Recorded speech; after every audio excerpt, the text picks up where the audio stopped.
You didn't buy a product, you signed a lifetime lease on a digital shackle. In 2026, this slab is a mandatory passport tracking your pulse, your location, and your wealth. This isn't innovation, it's a walled garden designed to ensure you never find the exit. Forget the ads. Today we declassify the shadow ledger behind your screen. I am the Market Eagle, and today we expose the smartphone trap. Start by subscribing. Hidden from the world, visible to the eagle. To understand the trap, we must follow the money back to the source. It doesn't start in a high-tech lab in California or a clean room in Seoul. It starts 4,000 feet underground, in the Cobalt mines of the Congo. This is where the physical soul of your device is extracted from the earth. The architects don't want you to see the dust, they want you to see the chrome.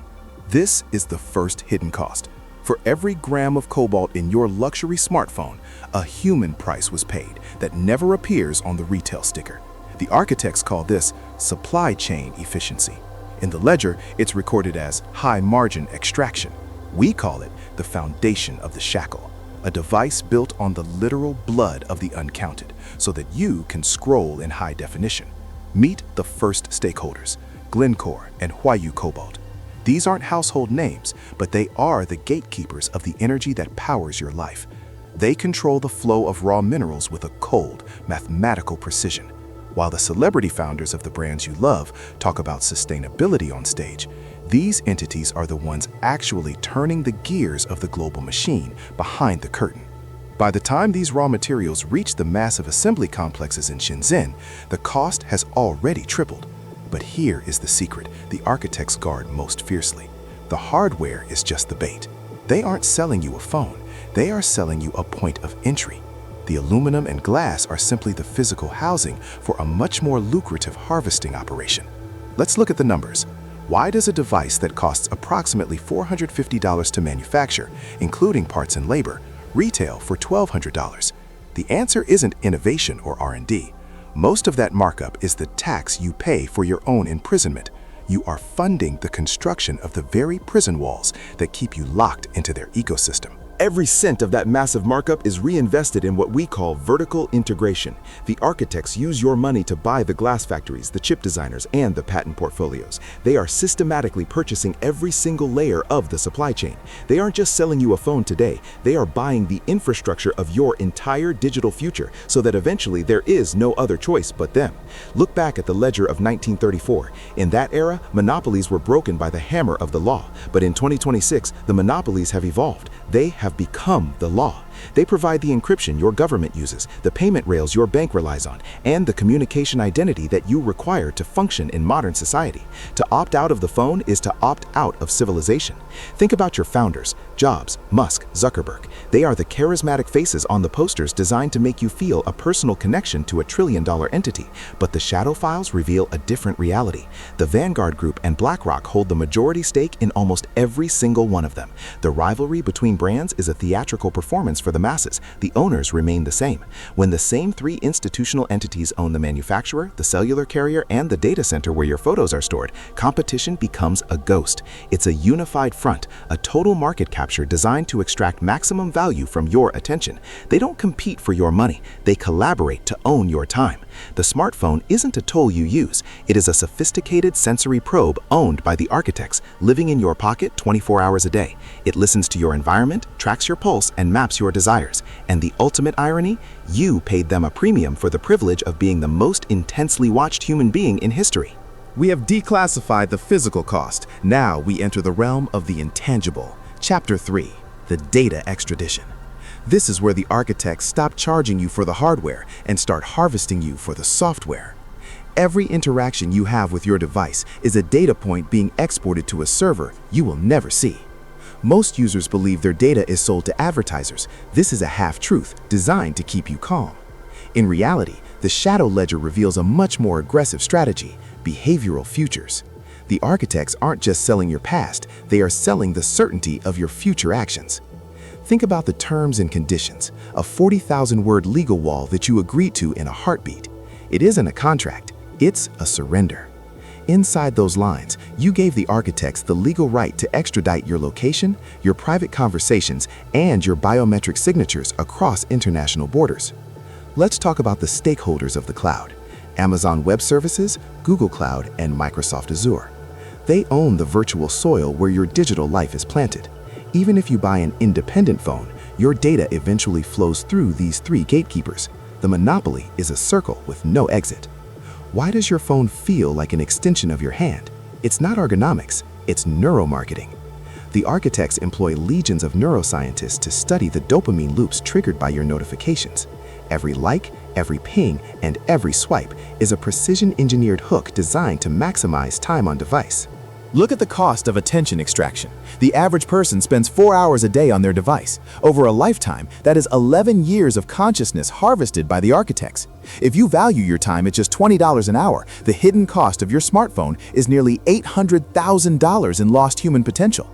The architects call this user engagement. In the ledger, it is recorded as monetizable eyeballs. They have successfully turned your biological attention into a commodity that is traded on high-frequency exchanges while you sleep. You are the mind, and your attention is the ore. Even the privacy features are a strategic move. When a major manufacturer blocks third-party tracking, they aren't protecting you. They are clearing the competition. They are ensuring that they are the only ones who can see your shadow ledger. It's not about privacy, it's about exclusive ownership of the target. Consider the predictive text and AI assistants. They claim to help you speak, but they are actually training on your unique cognitive patterns. They are building a digital twin of your mind, a twin that can be simulated, tested, and manipulated by the architects long before you make a conscious decision. This is the ultimate extradition. Your identity is being moved, bit by bit, into the walled garden. You are no longer the customer. You are the infrastructure. The smartphone is the bridge through which your very soul is being uploaded to the corporate cloud. We have reached the midpoint of the declassification. If chapters 1 through 3 were about the trap, chapter 4 is about the gatekeeper. We are now looking at the transition of the smartphone from a consumer product into the first ever sovereign digital state. A sovereign state has its own currency, its own laws, and its own borders. Look at your device. It has a proprietary payment system, Apple Pay, Google Wallet, that bypasses traditional banking rails. It has an app store that acts as a supreme court, deciding which businesses are allowed to exist and which are executed with a single delete button. This is the declassification of economic extraction. In the physical world, a 30% tax on every transaction would start a revolution. In the digital world, the architects call it a commission. Every subscription, every digital good, and every microtransaction pays a tribute to the architect before it ever reaches the creator. But why do we pay it? Because the architects have achieved critical mass. In 2026, the smartphone is no longer an option. It is a prerequisite for financial survival. Try to participate in the modern economy without a digital wallet or a verified mobile ID. You are effectively locked out of the city gates. Let's look at the shadow ledger of the fintech stakeholders. Companies like Visa, MasterCard, and the major central banks are no longer rivals to the tech giants. They are integrated partners. They are building the unified ledger, where your credit score is merged with your device health and your social engagement metrics. The architects are building what we call the frictionless prison. In a traditional prison, you can see the bars. In a frictionless prison, the doors open automatically because they already know who you are, where you've been, and how much you have in your account. You aren't free to move, you are allowed to move. This is the strategy of ecosystem enclosure. When you buy the phone, you are forced into the headphones. When you use the headphones, you are pushed into the music subscription. When you use the subscription, you are nudged into the cloud storage. It is a cascading series of locks, each one harder to pick than the last. And about the update. You are told it's for security, but look at the ledger. Updates are often used for planned obsolescence. They throttle the processor, degrade the battery, and introduce software incompatibility to force a hardware upgrade. They are shortening the life of the product to lengthen the life of the profit. This is where the founders, Musk, Cook, Zuckerberg, differ in tactics but agree on the goal: total integration. Whether it is the Everything app or the metaverse, the objective is to ensure that every second of your waking life occurs within an environment they own, tax, and monitor. We must talk about the hardware kill switch. Every smartphone has a backdoor. Whether it is for Find My Phone or government compliance, the architects have the power to turn your digital life into a brick remotely. In a world where your ID and money are on that phone, a kill switch is a weapon of absolute compliance. The hidden cost here isn't just the $1,200 you paid at the store. It is the tax of sovereignty. You're paying a monthly rent to live in a digital world where you have no vote, no rights, and no way to appeal the decisions of the algorithm. Look at the data centers in the Arctic or the deserts of Utah. These are the palaces of the new architects. They consume more electricity than entire nations to process the human ore they extract from your pocket. Your smartphone is the cooling vent for a machine that is burning your privacy for fuel. Why is there no third option? Because the barrier to entry is now trillions of dollars. To build a new mobile OS in 2026 requires the cooperation of the same stakeholders, Vanguard and BlackRock, who already own the incumbents. The game isn't rigged, the game is finished. The architects have moved beyond selling hardware. They are now selling access to reality. Without the phone, you cannot see the map. Without the phone, you cannot hear the music. Without the phone, you cannot prove who you are. They have successfully commodified your existence. This is the smartphone trap in its final form. It started as a convenience. It evolved into a necessity. It has become a mandatory digital skin. You didn't buy a phone. You bought a front row seat to your own obsolescence. We have reached the final layer of the shadow ledger. We have seen the blood in the mines, the extraction of the data, and the rise of the sovereign digital state. But every prison has a crack. Every system, no matter how integrated, has a failure point.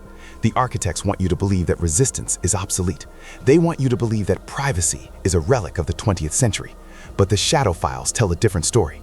They show that the more they track us, the more fragile their systems become. Their power relies entirely on our unconscious participation. This is the declassification of digital sovereignty. It begins with a shift in perspective. You must stop seeing the smartphone as a lifestyle choice and start seeing it as a high-risk environment. Every app is a compromise. Every notification is a psychological raid. Look at the stakeholders once more, Vanguard and BlackRock. They bet on your predictability. They profit when you follow the algorithm. The moment you become unpredictable, the moment you break the dopamine loop, you become a liability to their balance sheet. We aren't suggesting you throw your device into the ocean. In 2026, that is social and financial suicide. We are suggesting you become a ghost in the machine. Use the tools, but deny them the data. Disable the biometrics, encrypt the communications. Treat your device like a captured enemy radio. Useful, but never to be trusted. The hidden cost can be mitigated. Every hour you spend away from the screen is an hour of human ore they cannot mine. Every local transaction you make in the physical world is a blow to the digital monopoly. Freedom in the modern age isn't about being offline, it's about being untrackable. The architects are already planning for the next phase, neural interfaces. They want to move the smartphone from your pocket directly into your skull. They are racing to close the gap between your thoughts and their servers. Your resistance today determines if you will own your mind tomorrow. This has been a declassification of the smartphone trap. I am the Market Eagle. I don't give you the news, I give you the blueprint. Information is the only currency that doesn't depreciate. The door to the walled garden is heavy, but it isn't locked from the outside. You have the key. You always did. It's called intentionality. Use the device to build your world, not theirs. The declassification is complete. If you are ready to stop being the product and start being the player, subscribe to the Market Eagle. Join the resistance. The choice is yours. Subscribe and join the flight. Market Eagle.